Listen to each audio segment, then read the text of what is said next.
اعوذ باللہ من الشیطان الرجیم بسم اللہ الرحمن الرحیم الحمد للہ الذی جعلنا من المتمسکین بولایت علی امیر المؤمنین واولادہ الطاہرین الصلاۃ والسلام علی سیدنا و نبینا ابی القاسم محمد صلی اللہ علیہ وآلہ وسلم۔ جیسا کہ آپ سب جانتے ہیں کہ ایام فاطمیہ ہیں، اس حوالے سے ہمیں بی بی کی حیات طیبہ کے اوپر کچھ نہ کچھ بات کرنی چاہیے کہ بی بی کی زندگی کی مشکلات کیا تھیں۔ تو آج ایام فاطمیہ کے حوالے سے فدق کے عنوان سے کچھ چیزیں آپ کو ہدیہ کرنا چاہتی ہوں کہ جب بی بی کے اس حق کو غصب کر لیا گیا، تو جب جناب سیدہ نے اپنے حق کی واپسی کا مطالبہ کیا تو اس وقت جو تھا خلیفہ اول، اس نے ایک حدیث سامنے رکھی، نحن معاشر الانبیاء، کہ ہم گروہ انبیاء لا نرث ولا نورث، کہ ہم نہ تو وارث ہوتے ہیں نہ وارث بناتے ہیں۔ تو جب یہ حدیث کے ساتھ قرآن کی آیت کو جھٹلانے کی کوشش کی تو جناب سیدہ نے پھر کچھ دلائل دیے، اور آج قرآن کی روح سے ہم دیکھتے ہیں کہ کیا واقعاً انبیاء جو ہیں وارث نہیں بناتے یا وہ وارث نہیں ہوتے، یا کیا انبیاء جو ہیں وہ وراثت میں صرف علم ہی چھوڑ کے جاتے ہیں، اور جو اگر مال چھوڑ کے جائیں تو کیا وہ صدقہ ہوتا ہے۔ یہ چیزیں قرآن کی روح سے ہم دیکھتے ہیں، کیونکہ قرآن سے تو کسی مسلمان کو انکار نہیں ہے۔ تو سب سے پہلے میں ایک آیت پیش کروں گی، سورہ نساء کی آیت نمبر 5 میں اللہ فرماتا ہے وَلِكُلِّ جَعَلْنَا مَوَالِيَ مِمَّا تَرَكَ الْوَالِدَانِ وَالْأَقْرَبُونَ، اور ٹھہرا دیے ہم نے ہر کسی کے وارث اس مال میں سے جو چھوڑ گئے ماں باپ اور قرابت دار۔ تو یعنی اس کا مطلب یہ ہے کہ اس میں انبیاء کو مستثنیٰ نہیں کیا گیا کہ انبیاء جو ہیں وہ وارث نہیں چھوڑیں گے، بلکہ سب کے لیے ہے کہ ہم نے ہر ایک کے لیے وارث بنائے ہیں، ہر ایک کے لیے ہم نے وارث بنائے ہیں، جو بھی مال وہ چھوڑ کے جائیں گے اس کے جو وارث ہوں گے، ماں باپ یا قرابت دار جو بھی مال چھوڑ کے جائیں گے اس کے وارث ہوں گے۔ پھر ایک اور جگہ خدا نے فرمایا وَوَرِثَ سُلَیمَانُ داؤد، اور وارث ہوئے سلیمان داؤد کے۔ تو یہاں پہ سلیمان جو ہیں یہ کیا حضرت داؤد علیہ السلام کے علم کے وارث ہوئے؟ کیونکہ کہا یہ جاتا ہے نا کہ انبیاء جو بھی وراثت ہوتی ہے، انبیاء کی وراثت علم ہوئے۔ تو پہلے تو یہ دیکھنا ہوگا کہ کیا علم وراثت میں مل سکتا ہے۔ اگر علم وراثت میں منتقل ہو سکتا ہو تو ہر ڈاکٹر کے بیٹے کو ڈاکٹر ہی ہونا چاہیے، بغیر پڑھے، بغیر کتابیں کھولے وہ ڈاکٹر بن جائے کہ ورثے میں علم مل گیا۔ یا کوئی انجینئر ہے تو اس کا بیٹا بغیر پڑھے انجینئر بن جائے کہ اس کو تو ورثے میں انجینئرنگ کا علم مل گیا۔ تو یہ عقل اس چیز کو تسلیم نہیں کرتی۔ اور ساتھ میں دوسری بات یہ کہ جب علم کی جو وراثت ہوتی ہے یہ اللہ کی عطا کردہ ہوتی ہے، یعنی ہم اپنے معصومین کی زندگیوں میں دیکھتے ہیں کہ جب امام دنیا سے جاتا ہے تو دوسرے امام کو کیا وراثت میں اسرار امامت کے کچھ راز ہوتے ہیں جو دوسرے امام کو منتقل کر کے جاتا ہے۔ تو یہ بھی علم ہی کی ایک قسم ہے، لیکن یہ عام انسانوں میں اس طرح سے نہیں ہے، اور یہ بھی امام کے ساری اولادوں کے لیے ایسے نہیں ہوتا۔ یعنی اگر کسی امام کے 4 بیٹے ہیں، 5 بیٹے ہیں، تو ان میں سے ایک ہی امام ہوگا، اور جو امام ہوگا اسی کو وہ ورثہ ملے گا علم کا، اسی کو وہ امامت کے جو راز ہیں وہ سپرد کیے جائیں گے۔ تو یہ صرف ان ہستیوں کے لیے مخصوص ہے کہ وہ علم کا وارث بنا سکتی ہیں، اور وہ بھی اس ایک اولاد کو جس کو اللہ چاہے۔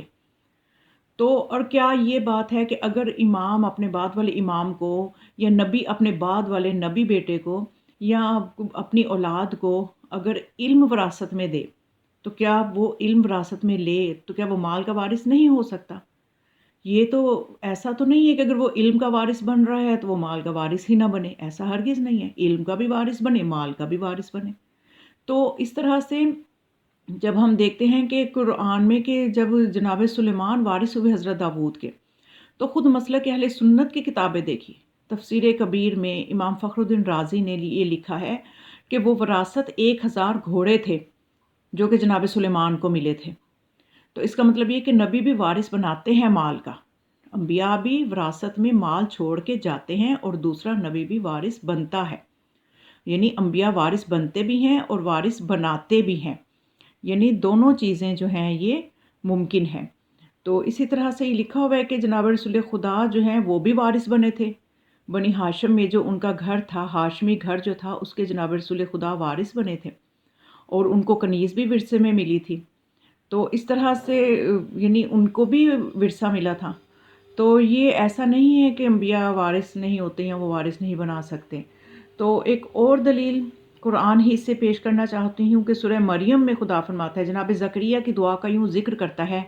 وَإِنِّي خِفْتُ الْمَوَالِيَ مِن وَرَائِي وَكَانَتِ امْرَأَتِي عَاقِرًا فَهَبْ لِي مِن لَّدُنكَ وَلِيًّا، کہ اے خدا میں اپنے بعد وارثوں سے ڈرتا ہوں اور میری بیوی جو ہے وہ بانجھ ہے، اور مجھے بخش دے ایک وارث، ایسا وارث یارثنی و یارث من آل یعقوب، جو کہ میرا بھی وارث بنے، آل یعقوب کا بھی وارث بنے، وَاجْعَلْهُ رَبِّ رَضِیًّا، اور ایسا وارث ہو کہ اس سے تو راضی بھی ہو، اور اس کو ایسا وارث بنا جو اولاد یعقوب کا بھی وارث ہو، اور کر دے اس کو اے رب میرے پسندیدہ، یعنی میرا پسندیدہ وارث ہو. تو یہاں پہ جو حضرت زکریا جس وارث کی دعا کر رہے ہیں، کیا اس کو علم سونپنے کے لیے وراثت جو ہے منتقل کرنے کے لیے، علم کی وراثت منتقل کرنے کے لیے وارث مانگ رہے ہیں؟ ایسا نہیں ہے، بلکہ مال کے لیے انہیں وارث چاہیے. کیونکہ اگر صرف علم کے لیے وارث ہو تو علم کے لیے خدا خود منتخب کرتا ہے اور علم نبوت عطا کرتا ہے. اور ان کو جو خوف کی وجہ ہے وہ یہی تھی کہ میرے بعد اگر میرا حقیقی وارث نہیں ہوگا تو جو رشتہ دار ہیں وہ میرے مال کے وارث ہو جائیں گے، اور وہ مال کو ہو سکتا ہے خدا کی معصیت میں ہی خرچ کرنے لگ جائیں. تو اس لیے انہوں نے فرمایا وَاجْعَلْهُ رَبِّ رَضِیًّا، یعنی ایسا وارث عطا فرما، ایسا پسندیدہ ہو کہ جو میری وراثت کو غلط جگہ بھی استعمال نہ کرے، صحیح جگہ جب استعمال کرنا جانتا ہو. اور صرف علم نبوت کا وارث مانگنا حضرت زکریا کا مقصود ہوتا تو یہی کہہ دینا کافی تھا کہ میرا وارث ہو. یہ کہنے کی ضرورت نہیں تھی کہ اولاد یعقوب کا بھی وارث ہو، کیونکہ یعقوب کی ساری اولاد کے پاس تو علم نبوت نہیں تھا، بلکہ برادران یوسف بھی تو یعقوب کی اولاد سے تھے جو نہ نبی تھے اور نہ ہی ان کے پاس علم نبوت تھا. تو اگر علم نبوت ہوتا تو کیا جناب یوسف کو کنویں میں پھینکتے، یا یوں آ کے جھوٹ بول دیتے کہ یوسف کو بھیڑیا کھا گیا؟ اگر علم نبوت ہوتا تو اتنی بات تو جانتے ہی نا کہ نبی جو ہے، جو درندوں کے اوپر نبی کا جسم درندوں پر حرام ہے، تو وہ انبیاء کو ہرگز بھی درندے نقصان نہیں پہنچا سکتے. اس کا مطلب کہ وہ علم نبوت نہیں رکھتے تھے. تو اب یہ جو سارے وارث، جو پوری اولاد یعقوب کا بھی وارث ہو، تو اس کا مطلب یہ ہے کہ یہاں پہ جو وارث مانگا جا رہا ہے وہ مال دنیا کے لیے مانگا جا رہا ہے، نہ کہ علم کے لیے. تو اس طرح سے یعنی حضرت زکریا کی دعا سے دو سوال کیے گئے، کہ ایک تو یہ کہ میرا وارث ہو، اولاد یعقوب کا بھی وارث ہو، اور دوسرا یہ کہ اس وارث کو پسندیدہ بھی کر دے، یعنی وہ میرے چیزوں کو، میرے اموال کو صحیح جگہ خرچ کرے اور تبرکات انبیاء کی حفاظت بھی کرے. تو اب دیکھنا ہے، اور خود جناب رسول خدا، جیسے کہ میں نے بتایا نا کہ حضرت ہاشم کا مکان جو تھا وہ ورثہ میں ملا رسول خدا صلی اللہ علیہ وسلم کو، اور معصور نامی تلوار، بکریاں اور 5 اونٹ بھی رسول اللہ صلی اللہ علیہ وسلم کو ورثہ میں ملے. تو یہ جو ہے ایک مطلب دلیل ہے ہمارے پاس کہ انبیاء جو ہے وہ وراثت میں مال بھی چھوڑ کے جاتے ہیں. اب دیکھنا یہ ہے کہ کیا فدق جو ہے یہ رسول اللہ کا ذاتی مال تھا، کہ جس کے بارے میں سورہ حشر میں خدا یہ فرماتا ہے وَمَا أَفَاءَ اللَّهُ عَلَىٰ رَسُولِهِ مِنْهُمْ فَمَا أَوْجَفْتُمْ عَلَيْهِ مِنْ خَيْلٍ وَلَا رِكَابٍ وَلَٰكِنَّ اللَّهَ يُسَلِّطُ رُسُلَهُ عَلَىٰ مَن يَشَاءُ، اور جو کچھ اللہ نے اپنے رسول کو ان سے دلوایا سو تم نے اس پر نہ گھوڑے دوڑائے، یعنی اے مسلمانوں نہ تم نے جنگ کی، نہ گھوڑے دوڑائے، نہ اونٹ دوڑائے، لیکن اللہ نے اپنے رسولوں کو جس پر چاہے مسلط فرما دیتا ہے، اور اللہ تعالیٰ ہر چیز پر پوری قدرت رکھتا ہے. تو جب ایسی چیز بغیر جنگ کے مل جائے تو اس طرح سے دیگر اموال فے جو ہیں وہ اللہ نے اپنی قدرت سے اپنے رسول کو دلوائے تھے، اور وہ رسول اللہ کا ذاتی مال تھا. کیونکہ جب بی بی نے مطالبہ کیا تھا، جناب سیدہ کونین نے اپنے حق کے لیے مطالبہ کیا تھا، تو تاریخ میں کہیں نہیں ملتا کہ اس وقت کے خلیفہ نے اس بات کا ایک مرتبہ بھی اظہار کیا ہو کہ یہ رسول اللہ کا ذاتی مال نہیں تھا. یہ سب کو پتہ تھا، یہ بات طے تھی. اس کا ذکر کہیں نہیں ملتا کہ دوسری طرف سے اس طرح کی بات کی گئی ہو، کیونکہ وہ سب جانتے تھے، عیاں تھا کہ یہ فدق جو ہے یہ ذاتی مال ہی تھا رسول اللہ کا، اس میں کسی کو اعتراض نہیں تھا. مسئلہ یہ تھا کہ وہ فدق کو اس لیے بھی دینا نہیں چاہتے تھے کہ اس کی آمدن بہت زیادہ تھی، وہ یہ نہیں چاہتے تھے کہ علی و فاطمہ کے پاس یہ دولت رہے اور کہیں وہ ہمارے خلاف ہی نہ اس کو خرچ کر لے۔ اور یہ فدق جو ہے یہ جناب رسول خدا نے اپنی زندگی میں ہبہ کیا تھا، اور اس سلسلے میں ہمیں اہل سنت سے ہی کئی روایتیں ان کی کتابوں میں ملتی ہیں کہ آپ نے یہ فدق جو تھا بی بی کو ہبہ کر دیا تھا، اور جناب سیدہ نے بلکہ اپنے بابا سے یہ فرمایا تھا کہ آپ مجھ سے آپ میرے بابا ہیں اور زیادہ مقام و مرتبہ آپ کا بلند ہے اور میرے سے زیادہ بہتر آپ جانتے ہیں، تو میں اس کو اپنی ملکیت لے کے، یعنی اس کو میں خود نہیں خود میں اس کو فدق کی جو ہے وہ اس کو قبول کر کے تو اس کے انتظام کو نہیں چلانا چاہتی۔ تو پھر رسول خدا نے یہ فرمایا تھا کہ نہیں، یہ بلکہ اپنی زندگی میں ہی آپ نے جناب سیدہ کے گھر میں لوگوں کو اکٹھا کیا۔ جب یہ آیت نازل ہوئی وَآتِ ذَی الْقُرْبَىٰ حَقَّهُ، تو رسول خدا نے فاطمہ سلام اللہ علیہا کو بلایا، انہیں فدق عطا کر دیا۔ تو روایت میں واضح طور پہ ہر ایک نے لکھا ہے۔ حافظ میسمی جو ہے اسی آیت کے ضمن میں لکھتے ہیں، حافظ ہیسمی لکھتے ہیں کہ رسول اللہ نے دعا رسول اللہ صلی اللہ علیہ وآلہ وسلم فاطمہ فعطاها فدقن، کہ رسول اللہ نے جناب فاطمہ کو بلایا اور فدق عطا کر دیا۔ تو اس طرح سے یعنی جب آپ نے فدق جناب سیدہ کو عطا کر دیا تو آپ نے جناب فاطمہ کے گھر میں تمام لوگوں کو اکٹھا کیا اور واضح یہ اعلان کیا کہ میں اپنی زندگی میں عاملہ بنا رہا ہوں جناب سیدہ کو، یعنی اب آج سے فدق کے امور جناب سیدہ دیکھیں گی۔ یعنی یہ دیکھیے کہ کتنا اہم پوائنٹ ہے کہ خود آپ نے اپنی زندگی میں ہی مکمل طور پہ جناب سیدہ کے تصرف میں دے دیا تھا۔ تو اب پھر آپ نے ان کے گھر میں لوگوں کا اجتماع کیا اور لوگوں کو بتا دیا کہ یہ جناب سیدہ کو میں ہبہ کر رہا ہوں، اور پھر آپ ہر سال اس کا اعلان بھی فرماتے تھے۔ یہاں تک روایات میں ملتا ہے کہ آپ ہر سال اس کا اعلان فرماتے تھے، لوگوں کو اکٹھا کر کے تو بتاتے تھے کہ یہ جو ہے میں نے اپنی بیٹی کے لیے اپنی بیٹی کو اس کا وارث بنا دیا ہے۔ تو اس میں لوگوں کو کوئی اس میں اعتراض نہیں ہونا چاہیے۔ اب یہ قرآن سے بھی آیات کے ذریعے سے ثابت ہوا کہ انبیاء جو ہے وارث بھی بناتے ہیں، اور پھر جو یہ حدیث پیش کی گئی قرآن کی آیات کو رد کر کے جو حدیث پیش کی گئی، تو یہ حدیث جو ہے یہ خود وضع کی گئی ہے۔ یعنی ایسی کون سی حدیث ہو سکتی ہے کہ جو خلیفہ اول تو جانے لیکن جناب سیدہ جو روح رسول اللہ ہیں وہ نہ جانے؟ ایسا تو نہیں ہو سکتا۔ اور پھر حیرت کی بات یہ ہے کہ یہ وہ گروہ ہے کہ جب رسول خدا صلی اللہ علیہ وآلہ وسلم نے کاغذ مانگا تھا اور قلم مانگا تھا کہ میں کچھ ایسا لکھ دوں کہ جو تمہارے لیے کامیابی کا باعث ہوگا، تو تب انہوں نے یہ آواز بلند کی تھی کہ ہمارے لیے قرآن کافی ہے۔